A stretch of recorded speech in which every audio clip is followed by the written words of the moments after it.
Assalamualaikum warahmatullahi wabarakatuh. Perkenalkan, nama saya Alisa Mutia Putri, biasa dipanggil Alisa. Pada kesempatan kali ini, saya akan menjelaskan materi yang berjudul Nomina Klausa Padanannya dalam Bahasa Indonesia.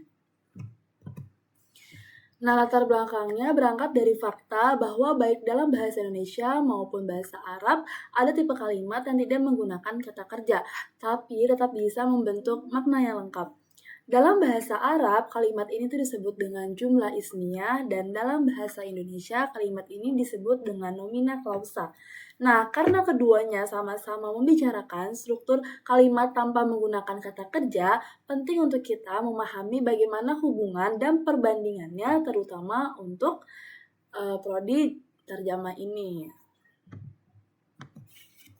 Nah, di rumusan masalahnya sendiri terdapat pengertian klausa nominal, terus bagaimana struktur klausa nominal dalam bahasa Indonesia, dan yang terakhir bagaimana padanan klausa nominal Arab dalam bahasa Indonesia.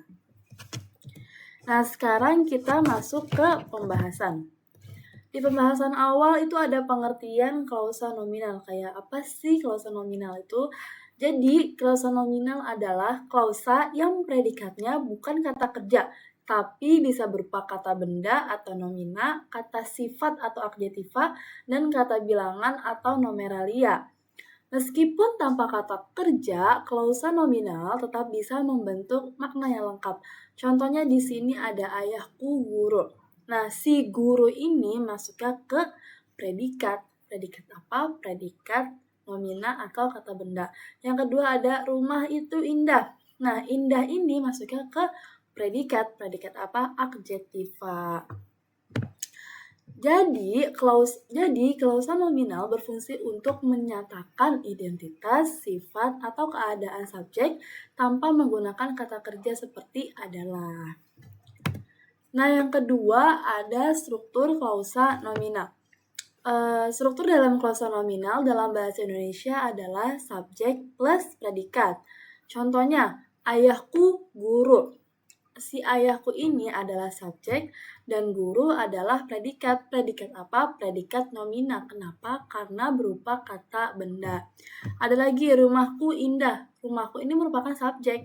Nah, si indah ini merupakan predikat. Predikat apa? Predikat adjektiva atau kata sifat. Nah, yang terakhir ada peserta lomba 20 orang.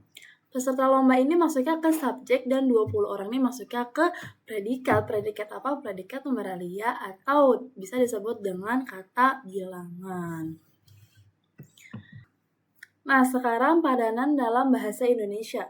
Dalam bahasa Arab, klausa nominal ini disebut dengan jumlah ismiyah karena kalimat yang diawali oleh isim. Nah, strukturnya terdiri dari mubtada dan khobar. Mubtada ini kalau dalam bahasa Indonesia disebut dengan subjek, dan khobar kalau dalam bahasa Indonesia disebut dengan predikat. Contohnya di sini ada Jaidun tolibun, Jaid seorang pelajar.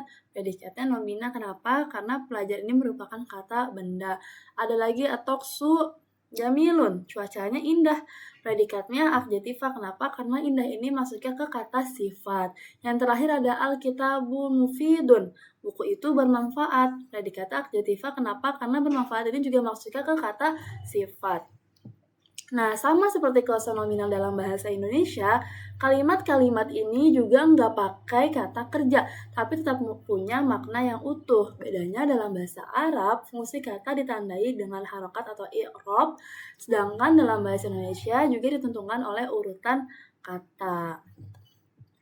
Sekarang perbandingan analisisnya, yaitu kalau kita bandingin dua sistem ini, dalam nahwu tradisional Arab fokusnya adalah pada bentuk gramatikal. Setiap kata tuh punya tanda harokat yang menunjukkan posisinya dalam kalimat,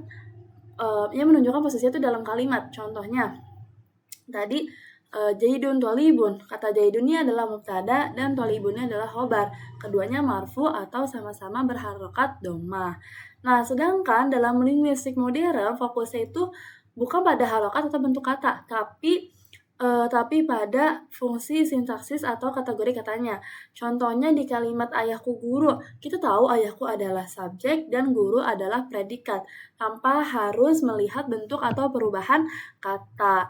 Jadi, perbedaan utamanya ada pada pendekatan analisis, bukan pada makna kalimatnya. Nah, di sini kita bisa lihat bahwa klausa nominal dalam bahasa Indonesia itu sebenarnya sepadan dengan jumlah isminya dalam bahasa Arab. Perbedaannya cuma di sistem bahasanya.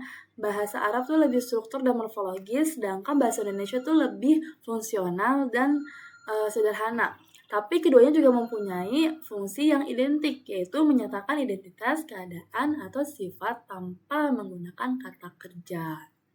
Itu teman-teman. Nah, jadi dari pembahasan ini bisa disimpulkan bahwa klausa nominal adalah klausa yang predikatnya itu berupa kata benda, kata sifat, atau bilangan, bukan kata kerja. Dalam bahasa Arab, padanannya adalah jumlah ismiyah yang terdiri dari mubtada dan khobar. Perbedaan utamanya antara keduanya terletak pada cara menganalisis. Keduanya itu punya fungsi makna yang sama, yaitu menyatakan identitas, sifat, atau keadaan. Jadi bisa dibilang bahwa nahu tradisional dan linguistik modern sebenarnya saling melengkapi dalam memahami struktur bahasa. Sekian presentasi dari saya tentang klausa nominal dan padanannya dalam bahasa Indonesia. Saya harap penjelasan ini bisa membantu teman-teman memahami perbedaan dan persamaan antara sistem bahasa Arab dan bahasa Indonesia. Terima kasih atas perhatian teman-teman dan Bapak dosen. Wassalamualaikum warahmatullahi wabarakatuh.